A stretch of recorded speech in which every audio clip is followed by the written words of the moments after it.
de ce que nous allons voir, justement, les dispositions qu'il faut pour entrer dans ces choses tout à fait particulières.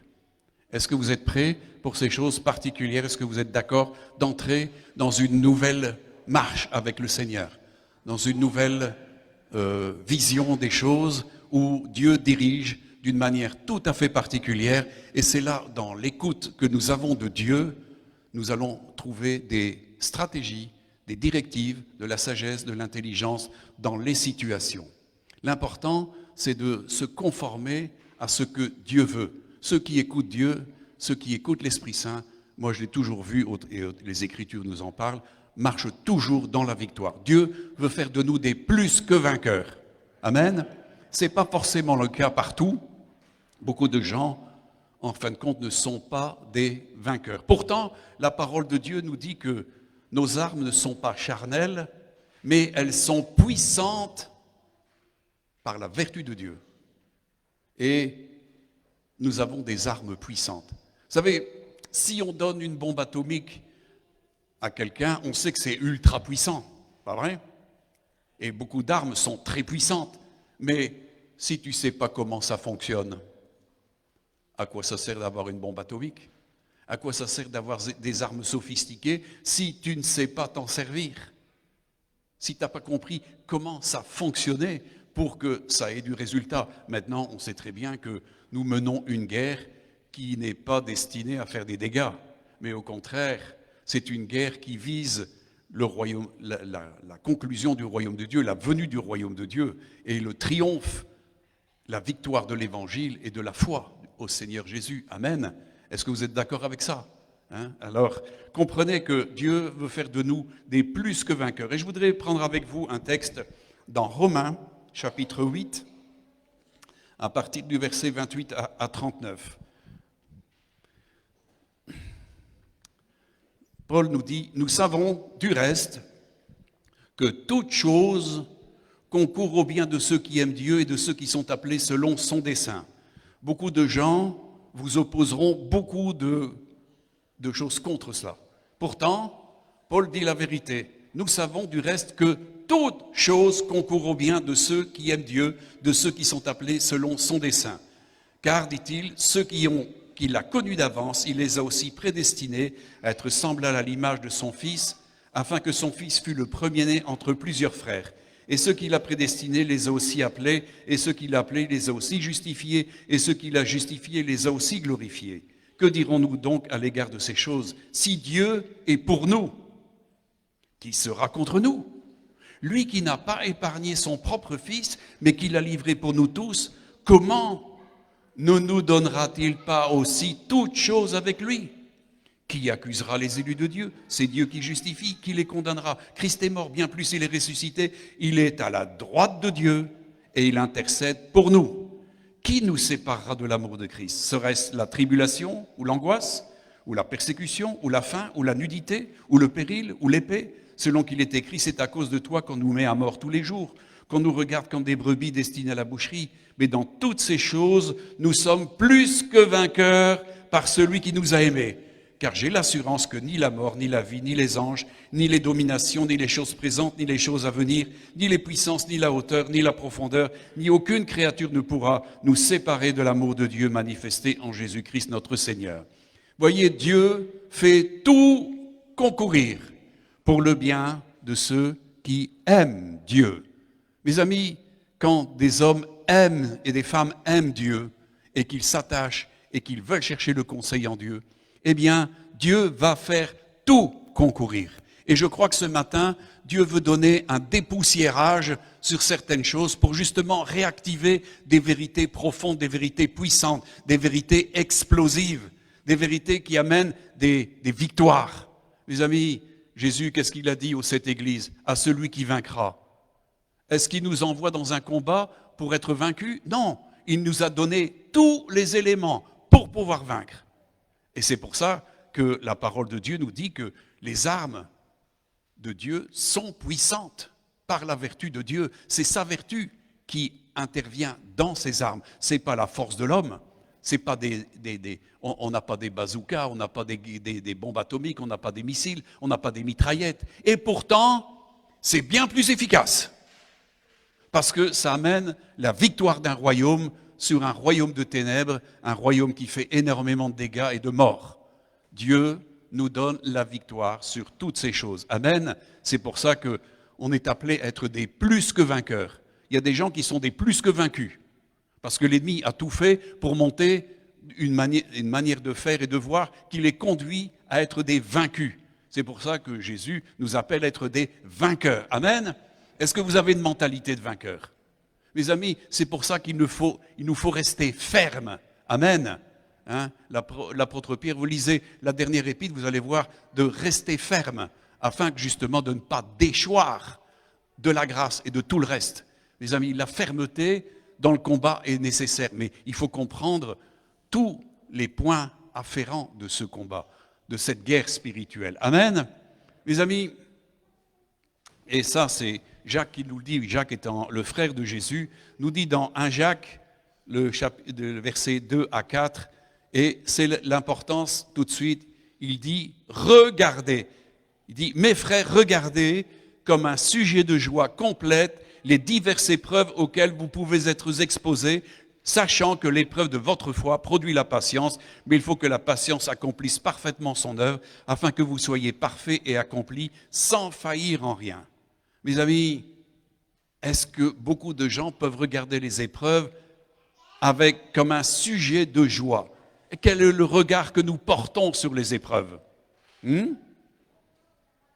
Si vous regardez les épreuves avec le regard de Dieu, vous allez voir tout autre chose. Par contre, si vous regardez les choses avec des yeux du monde, vous n'allez faire que vous plaindre.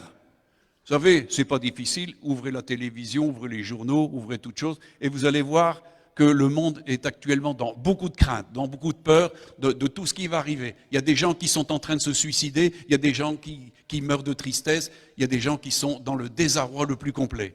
Mais mes amis, est-ce que c'est là ce que Dieu veut pour ses enfants? Dieu veut faire de nous des plus que vainqueurs. Amen. Mais il faut concevoir les choses comme Dieu les voit. Et c'est une question de regard. Voyez, le regard que nous avons sur les épreuves. Comment voyez-vous vos épreuves? Est-ce que ça sera l'occasion pour vous de vous lamenter, de vous plaindre, ou de voir au contraire la ressource de Dieu et la manifestation de sa gloire sur l'épreuve? Vous voyez, il y a un regard charnel et un regard qui est d'ordre spirituel, un regard qui est un regard de foi en Dieu. Parce que, mes amis, quoi que ce soit qui se passe dans l'univers, rien ne se fait sans que Dieu ne le sache et ne puisse le contrôler. Mes amis, ça ne veut pas dire que pour autant, Dieu approuve tout ce qui se fait. Pas vrai? Toutes les épreuves, mes amis, Dieu pourrait vous dire beaucoup de choses sur les épreuves, mais l'important, c'est de transmuter en réalité cette dimension d'épreuve qui vient en victoire. Pas vrai? Et c'est à ça que sert la foi. Et c'est pour ça qu'on parle du combat de la foi. Et la manière de combattre dans la foi nous permet d'accéder aux victoires et d'être des plus que vainqueurs. Il dit que dans toutes ces choses, nous sommes plus que vainqueurs. Par qui? Par celui qui nous a aimés. J'ai la parole de Dieu, et c'est Paul qui le dit dans son épître, Dieu nous donne toujours la victoire en Jésus. L'important, c'est d'être en Jésus, de comprendre ce que Jésus dit et d'agir selon sa volonté, et Dieu nous donne la victoire. Il veut nous donner toutes les victoires. Ça semble étonnant, et pourtant, c'est une réalité. Dieu fait tout concourir pour le bien de ceux qui l'aiment. Tout. C'est-à-dire que rien n'est excepté.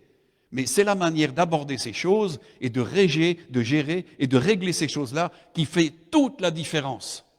Et c'est pour ça que je suis là pour ce matin de vous inviter à réfléchir et à comprendre et à réformer votre perception des choses, parce que ça va, c'est vrai que ça bouscule un petit peu les perceptions. Hein. Quand on dit à quelqu'un, tu as une épreuve, et regarde cette épreuve avec joie. Maintenant, si tu connais Dieu dans toute sa puissance, tu dis oui. Si tu ne connais pas Dieu dans toute sa puissance, Tu dis non, tu doutes. Hein? Mes amis, ceux qui connaissent leur Dieu ont toujours une position d'avance sur tous les autres. Et c'est ce qui leur assure en tout temps de la victoire. Mais l'important, c'est déjà de commencer, comme le dit dans Paul au 1 Thessaloniciens, chapitre 5, verset 18, il dit « Rendez grâce en toutes choses, car c'est à votre égard la volonté de Dieu en Jésus-Christ. » Rendez grâce en toutes choses, car c'est à votre égard la volonté de Dieu en Jésus-Christ. Pour toutes choses, même celles qui sont négatives. Est-ce que vous comprenez ça? C'est la volonté de Dieu en Jésus-Christ que vous le fassiez. Pourquoi? Parce que tout ce qui va vous arriver, il va le changer. Et c'est pour ça que c'est l'occasion pour nous de rendre grâce en toutes choses. Amen. Toutes les épreuves, mes amis, il n'y a aucune épreuve qui nous arrive, qui ne survienne, que Dieu ne connaisse. Et il est dit dans toutes ces choses, Dieu a déjà préparé la victoire. C'est une question de s'accorder. C'est une question de foi. Si tu n'as plus la foi, tu ne crois plus. Et ça, tu ne crois pas que Dieu s'intéresse encore à toi. C'est là où tu es déchu de la grâce, tu es déchu de la foi et tu abandonnes. Et ça, tu ne seras jamais un vainqueur avec ça. L'époque qui est là devant nous nous réclame, et Dieu veut relever son Église pour qu'elle soit compétente, afin de faire des œuvres qui vont l'honorer. Parce que les œuvres sont préparées d'avance. Éphésiens 4 nous dit que nous sommes son ouvrage. Nous avons été créés en Jésus-Christ pour de bonnes œuvres que Dieu a préparées d'avance. Amen. Est-ce que vous le croyez? Moi, quand je me suis converti en 75, ça m'a éclairé. Et j'ai compris que j'étais créé en Christ et Dieu a préparé des choses afin que je les accomplisse. Mes amis, savez-vous que la plupart du temps, la gloire de Dieu éclate dans ce qui pour nous est négatif? Pourquoi Dieu manifesterait-il sa gloire sur des choses qui coulent de sources qui vont bien? C'est vrai, ça nous permet de dire au Seigneur merci et d'être dans la joie, d'être aussi sensible. Mais quand Dieu se manifeste dans nos problèmes, dans les problèmes, et c'est ça qui est important, moi je crois que la vision spirituelle que Dieu nous avait donnée au travers de ce pasteur, c'est qu'en réalité nous allions faire des choses étranges. Pourquoi? Parce que nous allons confronter des situations qui sont compliquées pour le monde, pour les gens à qui nous avons affaire, mais qui pour Dieu ont déjà leur solution. Oh, c'est la foi qui vous permet de dire Amen. C'est la foi. C'est la foi. C'est la foi dans le fait que Dieu connaît toutes choses et a déjà préparé toutes choses. Amen. C'est pour ça que nous pouvons le louer en tout temps de tout ce qui nous arrive. C'est pour ça, comme le dit Jacques, le frère de Jésus, mes frères, regardez comme un sujet de joie complète, les diverses épreuves auxquelles vous pouvez être exposés. Wow! Vous êtes parfois passé par des épreuves et vous avez envie de dire au Seigneur, Seigneur, surtout, t'arrêtes parce qu'il y en a marre. Pas vrai? Mais mes amis, si nous pouvons transformer ça, parce que Dieu a le pouvoir de transformer ça, c'est une question de regarder les choses et de vivre les choses et de proclamer les choses comme Dieu les proclame. C'est une question d'accord. Vous regardez, il nous est dit d'Abraham qu'il n'a pas considéré qu'il était trop vieux, que sa femme était trop vieille. Mes amis, la considération fait que c'est ça que nous allons soit vaincre ou tomber. Il nous est dit que Abraham n'a pas regardé à sa vieillesse, à la sénilité, ni à la vieillesse de sa femme, qui n'était plus en état depuis longtemps d'avoir des enfants, mais il crut et il rendit gloire à Dieu. Donc il a commencé à louer Dieu pour ce que Dieu lui avait dit. Il a déclenché quelque chose de très fort. Mes amis, on a parlé tout à l'heure, et Christian vous a introduit un petit peu dans ma prédication, dans le sens où, en fin de compte, la louange est une arme redoutable. Redoutable. Pourquoi? Parce qu'elle établit le règne de Dieu, la puissance de Dieu, la majesté de Dieu, l'amour de Dieu sur toute situation. Amen. C'est pour ça que Abraham crut et il rendit gloire à Dieu de ses promesses. Il ne s'est pas laissé effondrer dans ses pensées devant le spectacle de son propre corps et du spectacle de ce que était sa femme. Non, il crut, il rendit gloire, il loua le Seigneur pour les promesses. Et il y a 20 ans qu'il lui avait dit. Oh, mais elles étaient toujours d'actualité. Les promesses de Dieu sont toujours d'actualité. Et il a toujours la puissance d'exécuter ce qu'il a dit. Dieu n'est pas comme un homme qui promet des choses et ne les tient pas. Dieu, quand il parle, il se tient derrière ses promesses pour les accomplir. Mais qu'est-ce qu'il fait? Il fait mûrir notre foi, il nous fait mieux comprendre la manière adéquate d'arriver à la promesse. Amen. Et c'est ce qui s'est passé pour Abraham, et c'est ce qui s'est passé pour tous ceux qui ont été des vainqueurs. Il y a toujours cette progression, cette persévérance, cette patience qui fait que de plus en plus, on comprend le plan de Dieu. On est rempli du plan de Dieu et on rend de plus en plus gloire au Seigneur, on le loue d'autant plus et automatiquement, à un moment donné, la foi engendre, elle donne naissance à la promesse de Dieu et on voit l'accomplissement. Amen. Alors mes amis, on comprend qu'il faut bannir toute espèce de dépression devant les circonstances.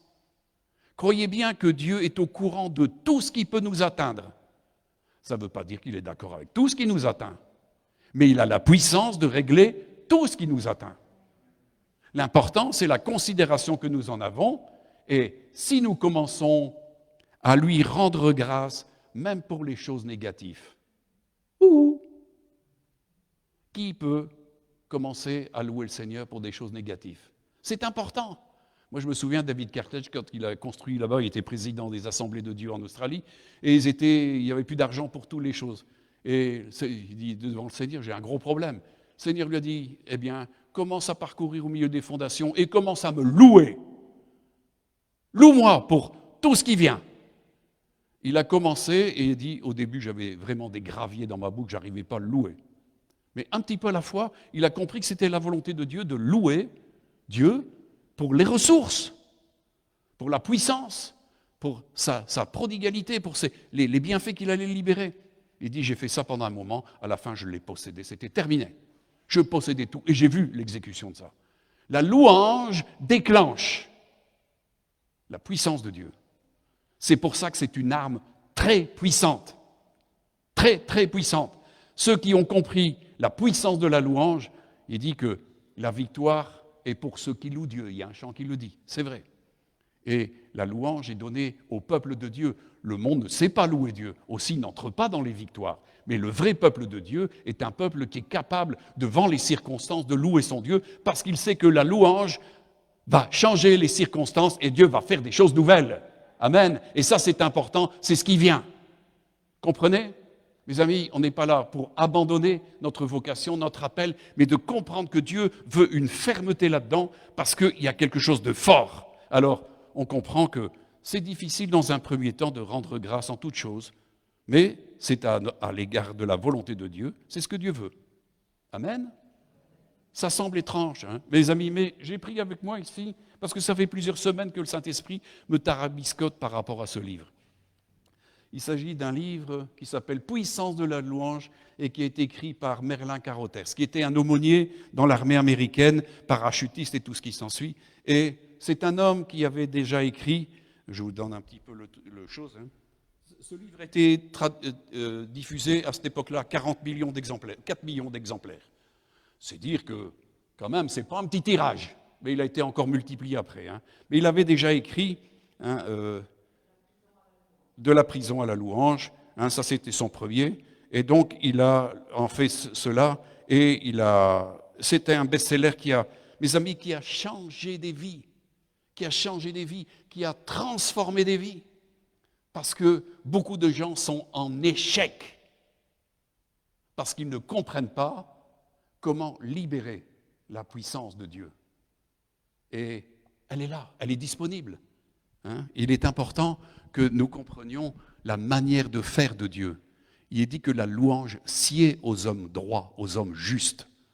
Ça fait partie de l'équipement du véritable disciple de Christ, c'est d'être un homme ou une femme qui sait louer son Dieu en toutes circonstances, ce qui permet à Dieu de modifier les circonstances. Comprenez ? Comprenez? Satan jubile toujours quand il fait quelque chose de mauvais. Il est très content et il vous donne en spectacle toute sa méchanceté. Et il vous montre combien, en fin de compte, vous n'êtes rien du tout, que vous ne pesez pas lourd, que vous êtes des incapables et que Dieu ne s'occupe pas de vous. Et tout devient négatif, négatif, négatif, négatif. C'est ça. Et il a gagné. Parce que vous êtes tellement pénétré de sa pensée qu'en réalité, vous sombrez et la foi, elle sombre. Et vous ne croyez plus que Dieu puisse encore faire quelque chose pour vous parce que vous êtes tellement pénétré des choses mauvaises, alors que si vous commencez à rendre grâce à Dieu, même pour les choses que l'ennemi vous fait, Dieu connaît. Et si vous commencez à rendre grâce à Dieu pour les choses que l'ennemi vous fait, vous lui coupez l'herbe sous les pieds à Satan. Ah oui? Si vous commencez à couper l'herbe sous les pieds à Satan en rendant grâce au Seigneur, vous retirez la virulence de ce qu'il est en train de faire. Vous retirez l'autorité, puisqu'en fin de compte, vous rendez grâce à Dieu, c'est-à-dire vous mettez Dieu en disposition de pouvoir intervenir dans ces situations. Oh, est-ce que vous comprenez ça? C'est important de comprendre. Et beaucoup de gens ont vécu des vies misérables, d'échecs, alors que s'ils avaient compris ce principe-là, eh bien, ils auraient vécu des choses étonnantes. Mes amis, Dieu n'est pas en manque d'amour. L'important, c'est de ne pas se laisser impressionner par ce que l'ennemi veut et veut nous dicter. Amen. Quel est le regard que nous avons sur les circonstances? Et c'est là où, en fin de compte, quand nous commençons à rendre grâce au Seigneur pour des choses qui sont là, ça fait toute la différence. Tout à l'heure, je vais aller un peu plus loin dans ce qu'on...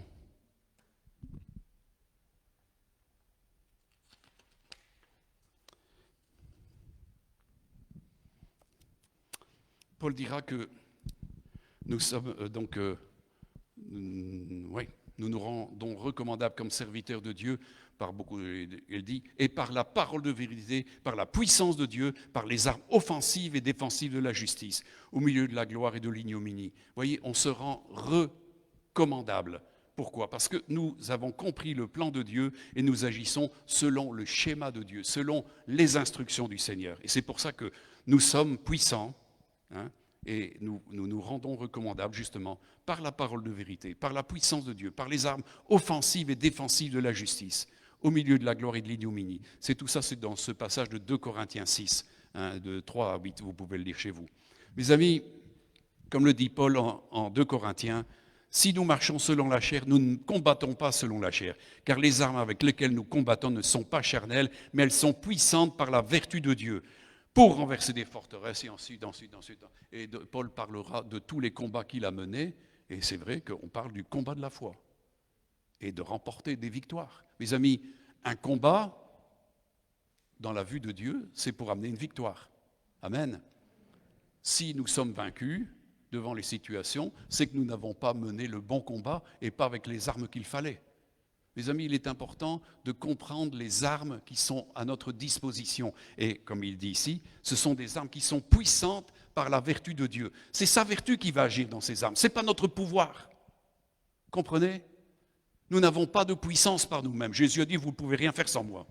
Mais si nous le laissons agir dans nos circonstances, comprenant la stratégie à appliquer, ça change radicalement tout. Mes amis, et c'est vrai, comme je vous l'ai dit, c'est dans un temps parfois très dur, difficile, de rendre grâce. Il dit de se réjouir en tout temps, en quoi que ce soit. La parole de Dieu nous dit de nous réjouir tout le temps. Donc ça montre qu'en réalité, le fait d'être dans la crainte n'est pas du tout une bonne attitude, mais au contraire, d'être dans la joie, quoi que ce soit. Amen. Mes amis, la joie, c'est une puissance. Et celui qui s'attend au Seigneur va vivre des choses.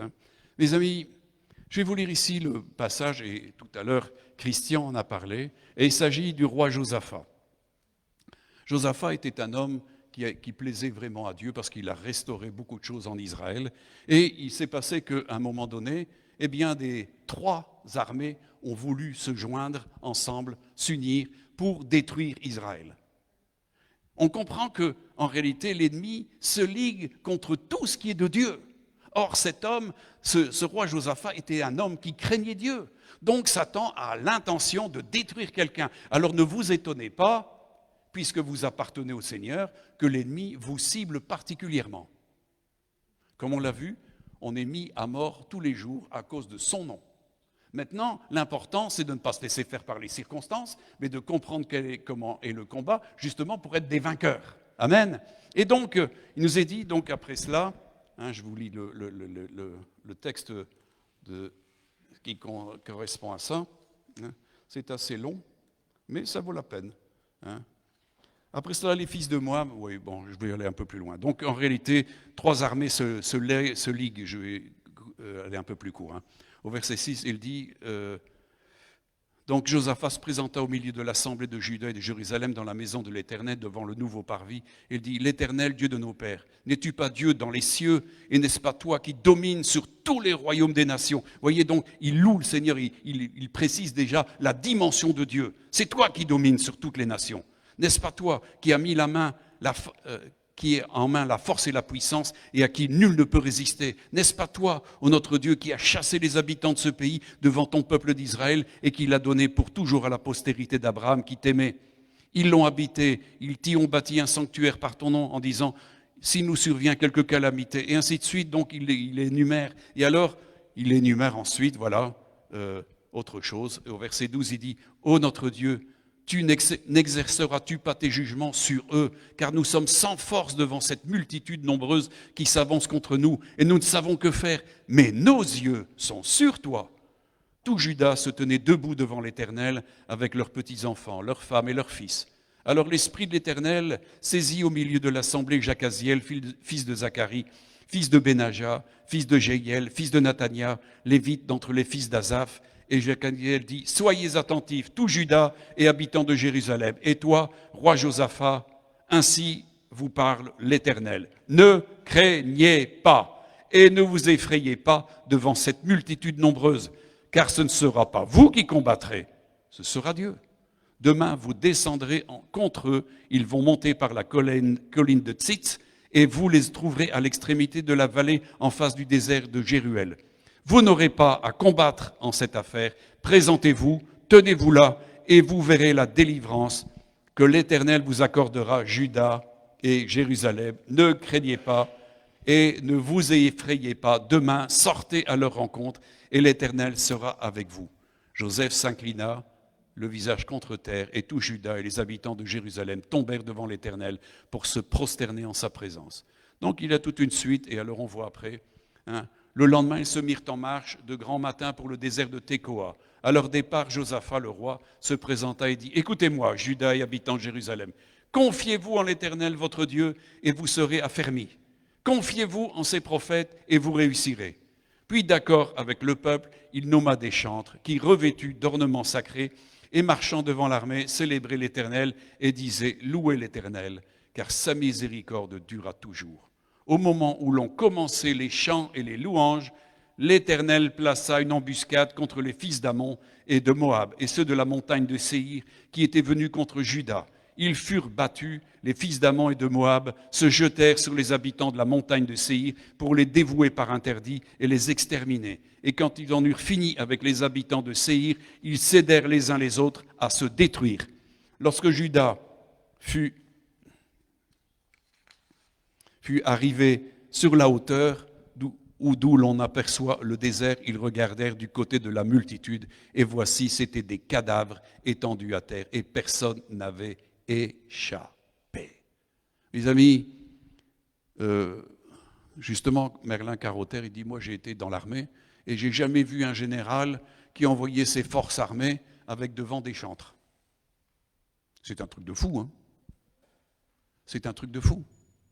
Et pourtant, Dieu avait une stratégie de victoire totale. Il nous a dit qu'après, ils ont mis plusieurs jours à rassembler tout le butin de ces 3 armées.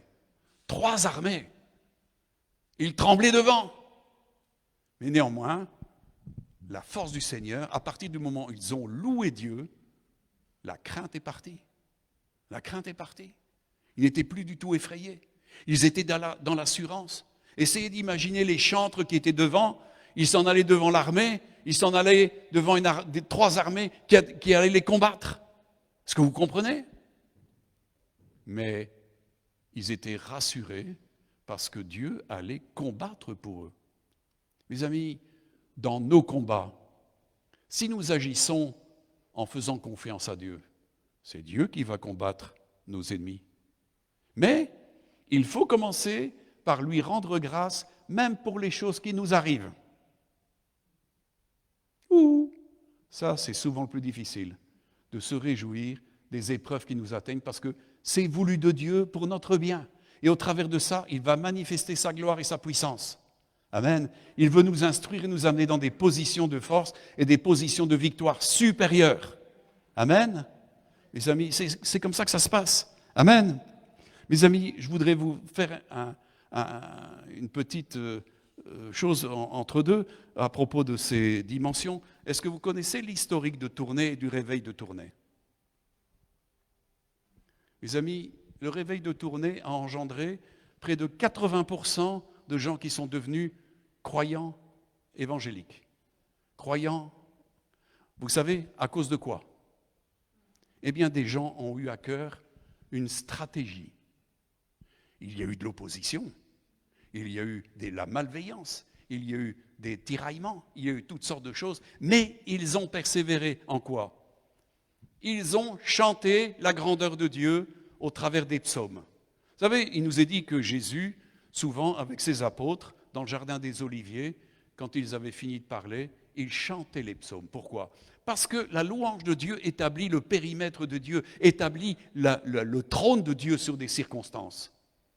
Et donc, mes amis, qu'est-ce qu'ils ont fait ici, ceux qui ont fait ça? Eh bien, ils ont détourné la puissance religieuse qui agissait sur la ville de Tournai, et automatiquement, les puissances, les autorités du monde des ténèbres religieuses ont dû fuir, au point que la majorité des gens dans le chapitre de la cathédrale se sont convertis tout partout. Ce sont des prêtres, des nonnettes, des moines et tout ce qui s'ensuit qui se convertissaient de partout. Vous vous rendez compte?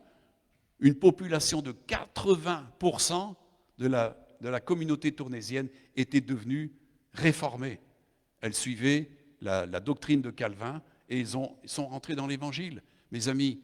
Mais ça, c'est dû justement à leur persévérance dans le fait de proclamer constamment la louange et la puissance de Dieu.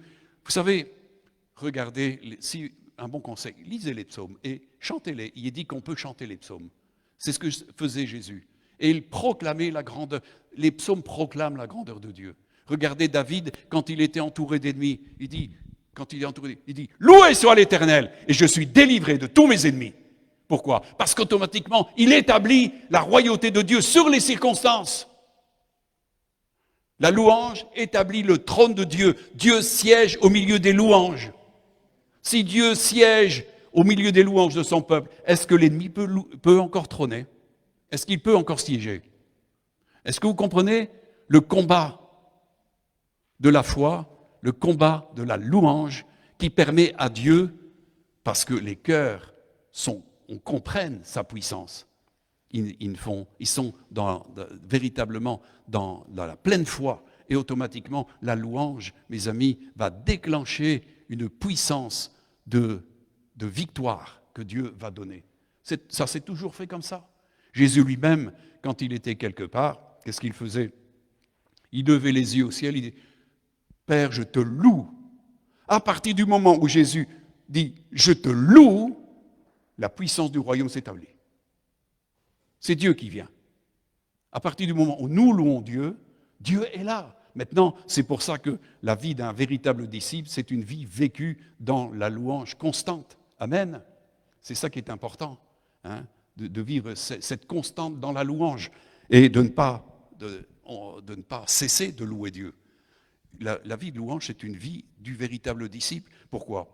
Parce qu'automatiquement, avec sa louange, il amène la présence de Dieu dans les circonstances de sa vie et dans les circonstances des autres. Comprenez? Moi, je me souviens, par exemple, Josiane, quand elle est venue, elle aurait bien voulu voir Bernard venir.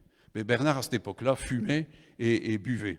Et fabriquait lui-même ses apéritifs et tout ce qui s'ensuit. Et elle voulait le forcer à changer.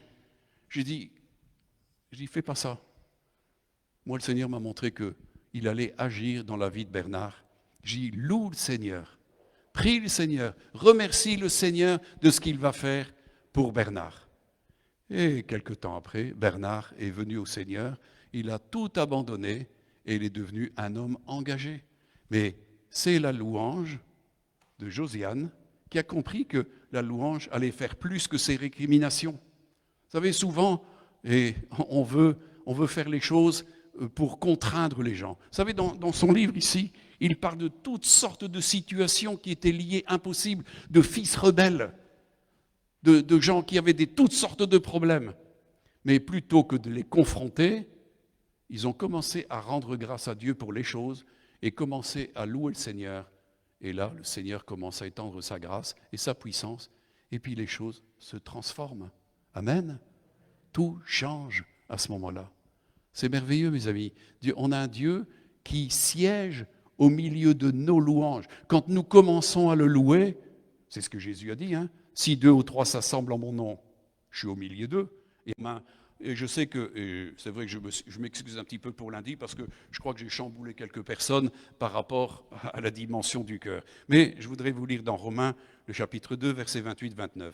Le juif, ce n'est pas celui qui a les dehors et la circoncision, ce n'est pas celle qui est visible dans la chair, mais le juif est celui qui l'est intérieurement.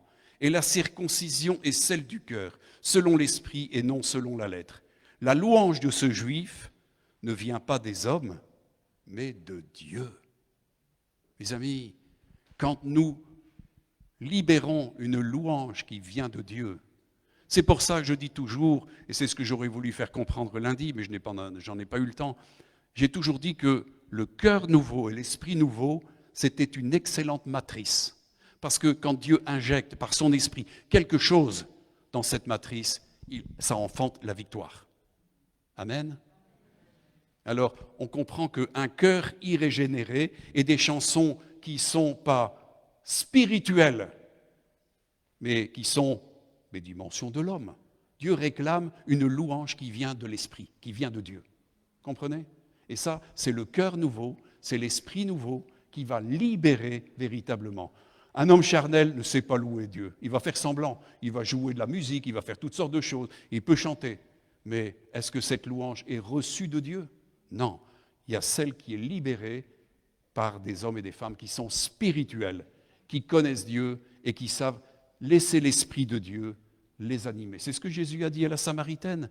Dieu se cherche des adorateurs, comment? En esprit et en vérité, c'est-à-dire conduits par l'Esprit Saint. Donc c'est l'Esprit Saint qui, c'est ce qu'on me le dit ici, ce verset de Paul, hein, la louange de ce juif ne vient pas des hommes, mais de Dieu. Mais de Dieu. Quand tu as compris ça, tu as compris que la louange qui vient et que l'Esprit Saint suscite dans ton cœur va t'amener les victoires, parce que ça vient de Dieu. Ce qui est né de Dieu triomphe. Amen. Ça, c'est la vie de victoire dans la louange et pour toutes les choses. Et c'est là où on peut confronter toute cette dimension. Mais l'important, c'est d'avoir des cœurs nouveaux. Amen. Vous savez, il y a un psaume, je vais vous le lire, hein, qui est le psaume 149, de versets 1 à 9. Louez l'Éternel, chantez à l'Éternel un cantique nouveau. Chantez ses louanges dans l'assemblée des fidèles. Que Israël se réjouisse en celui qui l'a créé et les fils de Sion soient dans l'allégresse à cause de leur roi. Qu'ils louent son nom avec des danses, qu'ils le célèbrent avec le tambourin et l'harpe, car l'Éternel prend plaisir à son peuple. Il glorifie les malheureux en les sauvant.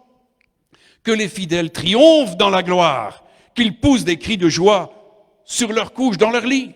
Que les louanges de Dieu soient dans leur bouche et le glaive à 2 tranchants dans leurs mains pour exercer la vengeance sur les nations, pour châtier les peuples, pour lier leurs rois avec des chaînes et leurs grands avec des ceps de fer, pour exécuter contre eux le jugement qui est écrit. C'est une gloire pour tous ses fidèles. Louez l'Éternel. C'est ce qui s'est passé, mes amis. Ils avaient le glaive à 2 tranchants, Josaphat et les autres. Et ils ont vaincu des armées. Amen. Mes amis, Quel esprit vous anime? Un esprit de défaite, un esprit d'échec? Ça ne marche pas, ça. Hein? Hébreu nous dit dans chapitre 13, le verset 15, « Par lui, par Jésus, offrons sans cesse à Dieu un sacrifice de louange, c'est-à-dire le fruit de lèvres qui confesse son nom. » Il dit constamment, sans cesse, à tout bout de champ. Offrons un sacrifice de louange. Et le Dieu de gloire est avec vous. Comme disait David, je crie, loué soit l'Éternel, et je suis délivré de tous mes ennemis. Mes amis, lisez les psaumes. Vous allez voir combien David et les autres ont été confrontés mais la louange a amené chaque fois la victoire. La victoire appartient à ceux qui louent Dieu. Dieu dit, il y a un chant. Mais c'est vrai, c'est une réalité. Alors, je voudrais vous lire quelques petits passages. Oui, j'en ai encore le temps. De M. Carotès. C'est un vieux livre, mais le Saint-Esprit, il y a quelques semaines, qui disait, allez, relis-le et explique un peu ces choses à mes enfants, parce qu'ils manquent justement de cette capacité tonique de comprendre la puissance de la louange. Amen. Alors, je vais prendre quelques petits extraits, je ne peux pas vous lire toutes les choses, mais ça vaudrait la peine d'examiner tout ça et de faire une étude, parce que je peux vous dire qu'il y a des tas de gens qui ont vécu des choses très moches. Je prends ici, il y en a plusieurs, je prends ici l'exemple. Une jeune femme m'écrivit pour me dire qu'elle était au bord de la dépression. Dans sa vie, certaines circonstances pénibles l'avaient amenée à perdre le respect d'elle-même et elle avait commencé à négliger son aspect extérieur. Manger était devenu pour moi une compensation, m'écrivait-elle, et bientôt je commençais à prendre des kilos au point que je ressemblais à un énorme tonneau. Mon mari se mit alors à regarder les autres femmes et un jour, il partit et demanda le divorce. Les factures s'amoncelaient, elle vivait les nerfs tendus à l'extrême et les pensées de suicide l'assaillaient de plus en plus fréquemment. Durant toute cette période, je n'arrêtais pas de prier, continuait-elle. Je lisais ma Bible, j'allais assidûment à l'église et je demandais à tous mes connaissances de prier pour moi. Mes amis chrétiens n'arrêtaient pas de me dire « Garde la foi, ne te laisse pas abattre, demain ça ira mieux ». Mais la situation continuait de s'aggraver. Un jour, quelqu'un me donna le livre de la prison à la louange. Je le lus, mais je n'arrivais pas à croire que tout cela fût vraiment sérieux. Aucune personne censée ne pouvait s'attendre à me voir reconnaissante pour tous ses malheurs. Mais plus je lisais ce livre, plus je pleurais. Lentement, je réalisais que tout ce que vous disiez que vous disiez était vrai. Ces versets de l'Écriture qui parlaient de remercier Dieu pour toutes choses, je les avais lus et relus combien de fois dans ma Bible, mais sans jamais bien comprendre ce que cela signifiait. Elle s'est décida à commencer de remercier Dieu après tout que pouvait-elle y perdre. Elle avait si rapidement grossi qu'elle savait qu'une crise cardiaque pouvait la frapper à tout moment. Avec une faible lueur d'espoir, elle s'agenouilla pour prier. « Seigneur, je te remercie pour ma vie, telle qu'elle est. Tu as permis chaque problème afin de m'amener au point où j'en suis maintenant. Tu n'aurais jamais voulu ces choses si tu n'avais su que c'était en fait le meilleur pour moi. Oh Seigneur, tu m'aimes vraiment, je sais que tu m'aimes. » À cet instant, sa prière fut interrompue par le chien qui aboyait après le facteur. Chaque jour, le chien accueillait les visiteurs avec une salve nourrie d'aboiements sonores. C'était encore l'une de ses nombreuses causes d'irritation, car qui l'accablait, qui faisait de ses journées un enfer insupportable. Comme elle se relevait pour aller faire taire le chien, d'un ordre sec selon son habitude, elle se rappela soudain « Mais je dois louer Dieu pour toutes choses. » Entendu, Seigneur, merci pour mon chien qui aboie sans arrêt. Le facteur lui remit une lettre dont elle reconnut l'écriture. Ce n'était pas possible, elle n'avait pas reçu de nouvelles de son mari depuis des mois. Dieu n'avait pas pu répondre si vite. Les mains tremblantes, elle ouvrit et lut « Si tu désires toujours, nous pourrons peut-être encore trouver une solution à nos problèmes. » Dieu avait minuté les événements à la perfection. Maintenant, cette jeune femme pouvait réaliser joyeusement que Dieu faisait effectivement concourir toutes choses à son bien. Elle se mit à fondre littéralement et à perdre tous les kilos qu'elle avait pris. Ses amis commencèrent à lui faire remarquer « Quelle bonne mine tu as, mais que t'est-il arrivé? Tu n'es plus la même. » La même, oui et non. Certes, elle était la même personne, mais elle vivait maintenant dans un nouvel univers de la foi. Elle savait que Dieu faisait concourir chaque détail de sa vie à son bien. Son mari revint et ils formèrent un couple uni. Ils m'écrivirent encore, il y a des matins où je m'éveille en m'attendant dire à Dieu des choses comme celle-ci. Ô Seigneur, merci pour cette merveilleuse journée. Je t'aime. Le changement intervint dans sa vie lorsqu'elle commença à accepter avec reconnaissance les circonstances dans lesquelles elle se trouvait. C'est une excellente illustration de ce principe spirituel en action. Dieu a un plan parfait pour nos vies, mais il ne peut pas nous faire progresser dans ses desseins, car si nous acceptons joyeusement notre situation actuelle, comme faisant partie de son plan, ce qui arrive ensuite, c'est son affaire et non la nôtre. C'est Dieu qui règle les choses après. Il y a des gens qui n'admettent pas ce principe, ils croient à la transformation produite dans la vie de ceux qui apprennent à louer Dieu pour toutes choses. Et ils soutiennent que la raison en est fort simple. Un changement d'attitude provoque un changement de circonstances, disent-ils. C'est de la psychologie élémentaire appliquée. Quand vous cessez de vous plaindre, vous commencez à vous sentir mieux. Vous souriez, les autres vous traitent différemment. Toute votre vie peut être ainsi transformée positivement. Je suis d'accord avec la formule « souriez et tout le monde vous sourit, pleurez et vous pleurerez seul ». Il en est ce qui est un slogan judicieux, mais jusqu'à un certain point seulement. Louer Dieu, c'est plus que changer d'attitude. La puissance ne réside pas dans les paroles de louange que nous prononçons, elle ne réside pas non plus dans notre attitude de reconnaissance et de joie. Toute la puissance qui intervient dans la situation provient de Dieu.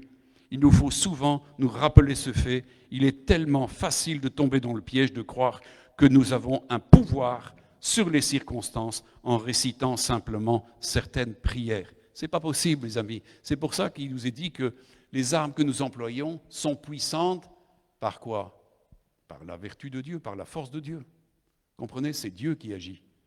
Si nous agissons et si nous sommes dans les paramètres de ce que Dieu veut en confessant et en recevant, en acceptant de proclamer que toutes ces choses qui nous arrivent, eh bien, quelque part, Dieu n'est pas forcément d'accord avec ça, mais il les a voulu pour intervenir et pour se glorifier. Dieu veut se glorifier dans nos vies. Mes amis, peut-il se glorifier quand on n'a pas d'ennui?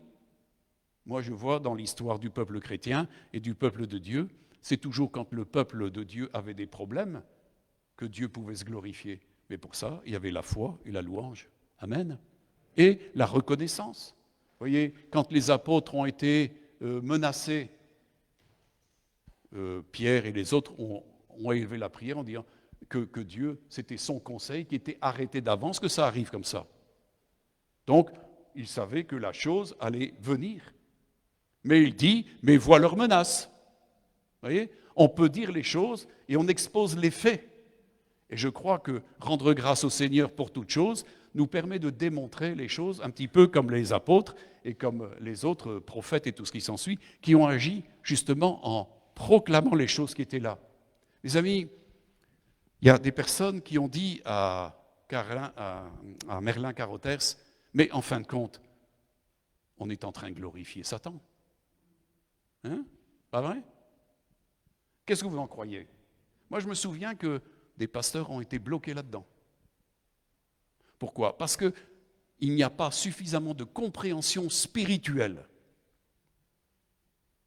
C'est le manque de compréhension spirituelle dans l'action de Dieu, dans la foi que Dieu va agir et dans le fait qu'il connaît nos événements.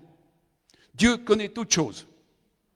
Donc, on peut proclamer au Seigneur, Seigneur, voilà, toutes les circonstances sont là. Et je te rends grâce qu'en fin de compte, ces circonstances sont là parce que je sais que si je te loue, eh bien, les choses vont bouger, mes amis. C'est pas que bien sûr, il n'y a pas question d'un chantage hein, en disant « Bon, je vais te louer et toi tu vas faire quelque chose pour moi. Hein. » Ça, c'est du commerce. Non, en réalité, un disciple, c'est quelqu'un qui loue son Seigneur en tout temps. Ça fait partie d'une discipline de vie. Pourquoi? Parce que c'est la reconnaissance dans le cœur. C'est le fait d'être aimé de Dieu qui nous permet en tout temps de le louer. Mes amis, quand quelqu'un a perdu l'amour de Dieu, il ne sait plus louer son Seigneur. C'est là où le cœur, qui était nouveau, s'endurcit de nouveau, et on n'est plus capable d'aimer. Et automatiquement, si tu n'es plus capable d'aimer, tu n'es plus capable de louer. Aussi, quand tu vois les circonstances, tu te dis, oui, ça va, Dieu m'en met encore plein la patate, j'ai encore de nouveau des épreuves. Tu ne sais plus les regarder d'une manière avec les yeux de Dieu. Mais si l'amour de Dieu est en nous, l'amour de Dieu bannit la crainte. Et l'amour de Dieu nous permet de voir et de comprendre la perspective. C'est ce qu'ont dit les prophètes avec le roi Josaphat. Ils ont dit, vous, Jérusalem et tous les autres là, écoutez, ne craignez pas. Dieu est avec vous. Dieu sera avec vous et c'est lui qui va combattre. Vous n'aurez même pas à combattre. Aussi, ils se sont avancés et ils ont pu louer Dieu et ils ont vu une victoire étonnante sans qu'un seul des guerriers n'ait à sortir une épée, n'ait à sortir un arc avec des flèches. Toutes les trois armées se sont détruites. Regardez Paul et Silas, mes amis, est-ce que c'est par leur force, par leur pouvoir qu'ils sont sortis de la prison? Si c'était par leur force et leur pouvoir, ils seraient en train, leurs os, ils seraient déjà encore toujours dans la prison là-bas de Philippe, mes amis. Mais ils ont employé la stratégie de Dieu. Ils ont commencé à rendre gloire au Seigneur de ce qui leur arrivait. Ouh! Réjouissez-vous de toute épreuve. Ça, c'est dur, hein? Pas vrai? Pas vrai, Nicolas? Ça semble fou. Mais toutes les épreuves qui nous arrivent sont destinées, parce que c'est ça, Dieu sait très bien tous les bazars que l'ennemi va nous faire, toutes les calamités, toutes les choses. Mais Dieu veut, au travers de ça, que si nous, on lui rend grâce, le remercie, il va transmuter ça en victoire et en gloire. Vous savez, au Moyen-Âge, il y avait des gens qui étaient des alchimistes, hein, et alors ils voulaient trouver la pierre philosophale. Hein, parce qu'avec la pierre philosophale, ils pouvaient transformer le plomb en or. Eh bien, moi, je vous donne la pierre philosophale qui permet de transformer vos épreuves en gloire. C'est la louange.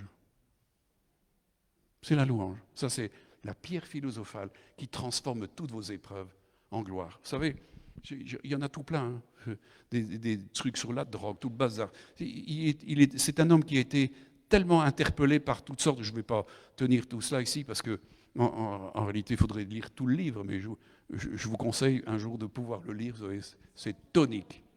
Comment? Oui, il y en a de la puissance de la louange, de Merlin Carothèse, et de la prison à la louange. Ben, ça, je voudrais bien le relire parce que je ne l'ai plus, je ne sais pas où il est passé. Bien, lisez-le, mes amis, et vous allez voir combien de gens qui ont eu des vies en échec. L'ennemi sait comment mettre l'échec, hein? Mais Dieu, lui, a un plan de victoire, mais la manière d'en sortir, c'est à la manière de Dieu. Et comme on l'a vu, ce juif, sa prière, elle vient de Dieu. La louange qui vient de Dieu, ça vient d'un cœur nouveau, d'un esprit nouveau. Mes amis, mais le vieux cœur n'est pas capable de concevoir. Mes amis, c'est très important. Vous savez, dans l'Ancien Testament, la louange, c'était représenté par le parfum. Le parfum, c'était quelque chose qui devait être offert tous les jours devant le Seigneur sur l'autel d'or. Et moi, j'ai eu l'occasion de le voir en vision. Eh bien, je peux vous dire que cet autel, avec ce parfum, libérait une puissance de Dieu. Quand le parfum est libéré, la puissance de Dieu se fait. Dans les lieux célestes, vous pouvez regarder, c'est la même chose. Le parfum, à un moment donné, est donné et la puissance de Dieu intervient. Mais quand il n'y a pas de parfum, s'il n'y a pas la louange, il n'y a pas de parfum.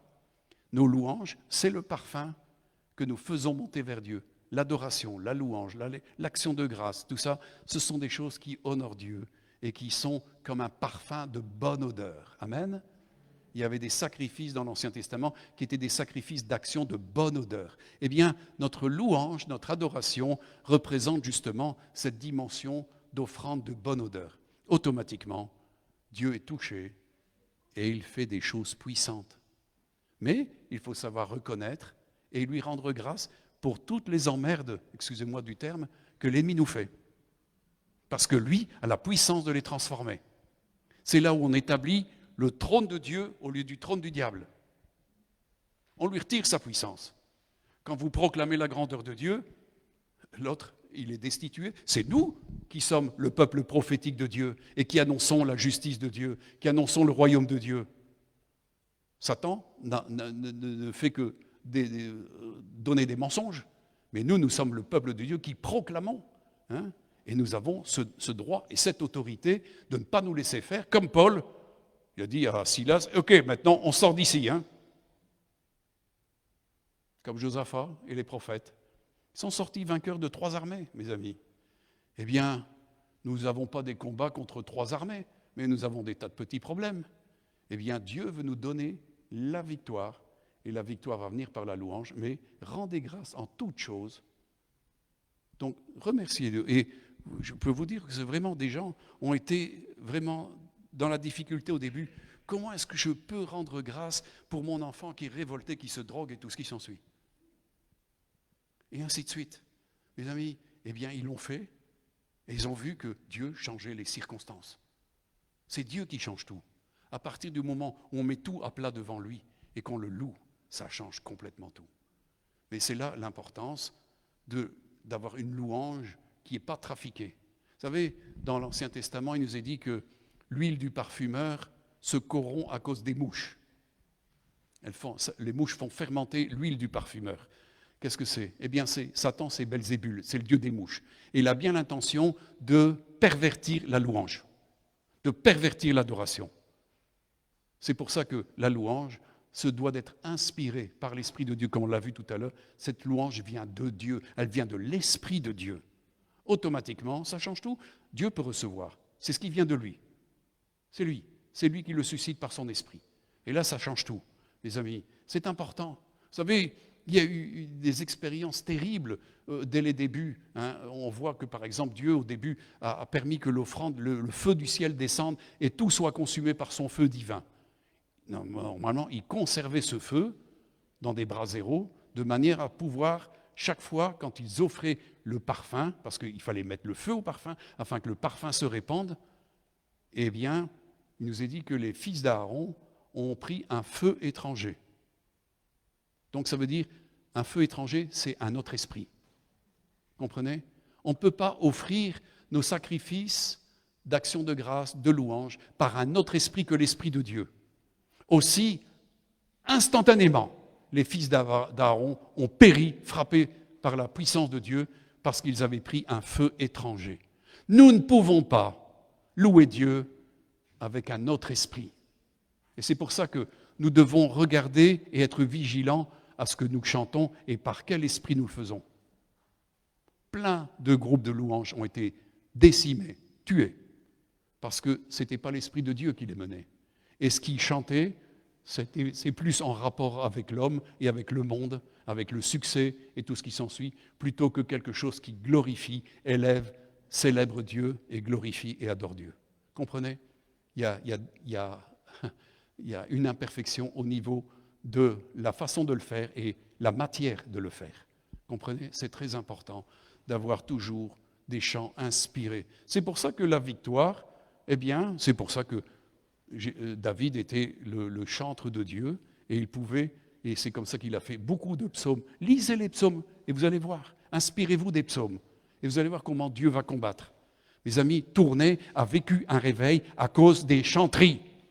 Les gens étaient contre, les autorités ecclésiastiques étaient contre, les autorités politiques étaient contre, mais ils ont continué, si bien que toute la ville a été remuée. Oh, nous sommes les héritiers de cela. Et est-ce qu'on prend conscience, instruction de cela?